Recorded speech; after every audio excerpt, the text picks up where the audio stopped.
Starmer is now widely held in Britain to be screwing the entire country.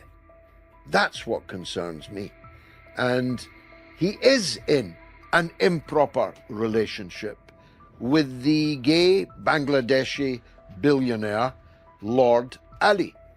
That improper relationship is a financial one. Keir Starmer has accepted utterly inappropriate gifts and financial support from Lord Ali in the first instance without declaring it. This is a matter... It was the wrong thing to do, you plonker. And then he goes, it didn't cost the taxpayer a penny. Well, that's all right then. I mean, who on earth thinks it's okay to take money from a lord who's loaded in order to put your child in an apartment that he owns so that he can study peacefully? What influence does Lord Ali have on this government? I keep asking the question, I keep getting no answers. Let's talk to Dave.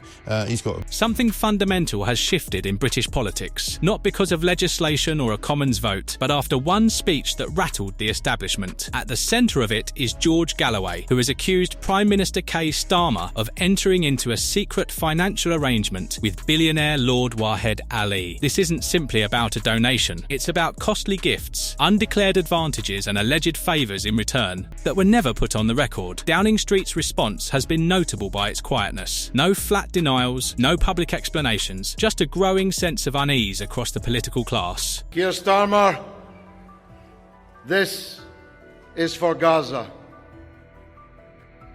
You have paid and you will pay a high price for the role that you have played in enabling, encouraging and covering for the catastrophe presently going on in occupied Palestine in the Gaza.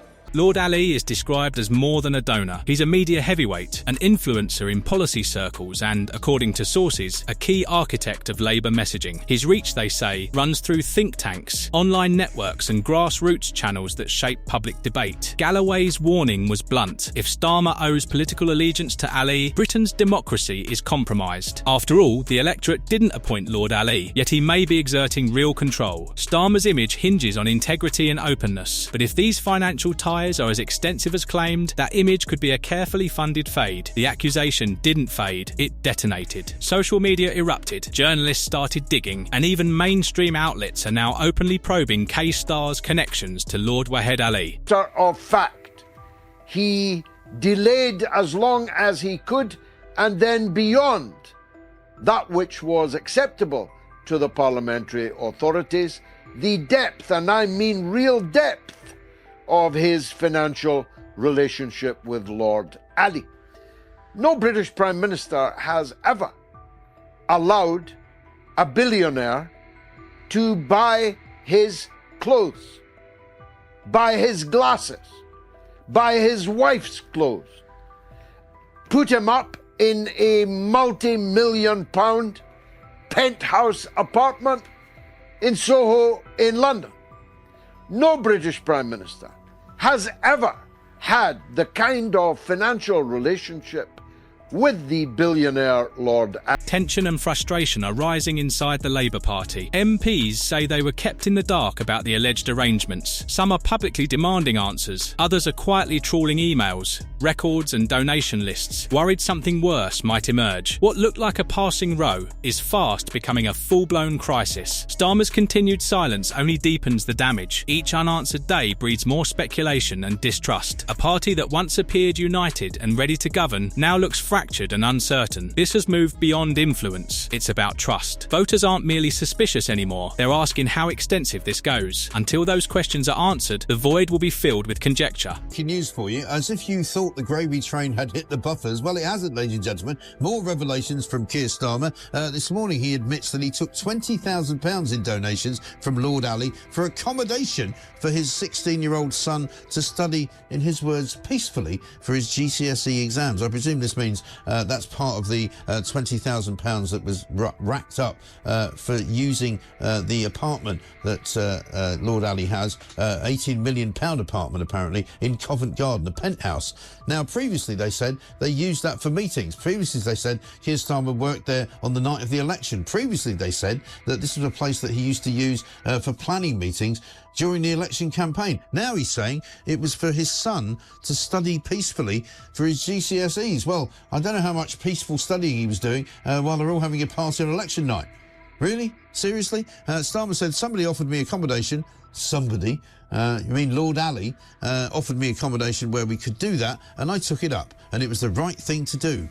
No, it wasn't. The longer Starmer remains silent, the more his reputation unravels. Reform was meant to be his hallmark, yet without accountability, that promise begins to appear as illusion. George Galloway's challenge has cut more deeply than expected. It's fostered a growing belief that Labour isn't being led so much as managed, and not necessarily in the public interest. This isn't the narrative Labour wanted, but it's the one they now inhabit. If Starmer keeps avoiding the issue, the fallout won't trickle out. It will land fast. Most scandals subside with apologies and resignations, but this one feels systemic, not a lone lapse, but a political operation potentially compromised at its core. Questions are spreading beyond Labour. Who funds all parties? Who pulls the levers? Who has sway behind the scenes? Starr's silence is no longer tactical, it's self-defeating. What began as a contained controversy is widening into a national reckoning. The image of calm, principled leadership has cracked. Behind it, familiar patterns resurface: secrecy, wealthy patrons, and elite politics in new packaging. In a country already tense, that's a story no leader can escape. Galloway's accusations don't read like baseless conspiracy. They sketch a troubling pattern of targeted donations, hidden sway, and media shaping. Each thread drawn seems to link Lord Waheed Ali to the heart of Labour's operations. The pressing public question isn't whether Ali gave money, it's what he received in return: access to power, influence over narratives, a say in policy or staffing, and crucially, were any of these disclosed or quietly buried? If these ties reach into the Prime Minister's office as alleged, the stakes are enormous. Every decision by Starmer will now be filtered through suspicion. Every speech, policy shift, or sudden change will be scanned for signs of external control. Because if one unelected billionaire is directing government priorities, then Britain stops being a functioning democracy and starts performing one. The script, many fear, may already have been bought. That's why this story won't die. It taps into a deep public fear that their voices no longer matter, that elections are stage managed, and leaders answer to wealthy backers operating in the shadows. Galloway's speech forced that fear into daylight. He didn't just confront Starmer, he pulled back the curtain and made the nation ask, who are you really working for? If Lord Ali's money paved the path to power, shaped messaging, influenced policy or staffing, then Starmer's administration wasn't constructed for the public. It was assembled around one man's interests. That is dangerous precisely because it hides behind respectability, professionalism and moderation, the very traits voters were urged to trust. Now those words ring hollow if behind them sit the same powerful interests, only better dressed and more polished. For Starr, the calculation may seem straightforward: say nothing, wait for the headlines to pass. But that misreads public sentiment. This is no longer just a Westminster scandal, it's a national grievance. People are angry not solely about the allegations, but about how they've been handled. Silence, secrecy and evasiveness have brewed a toxic mix of frustration and mistrust. Even within Labour, patience is fraying. Backbenchers reportedly feel betrayed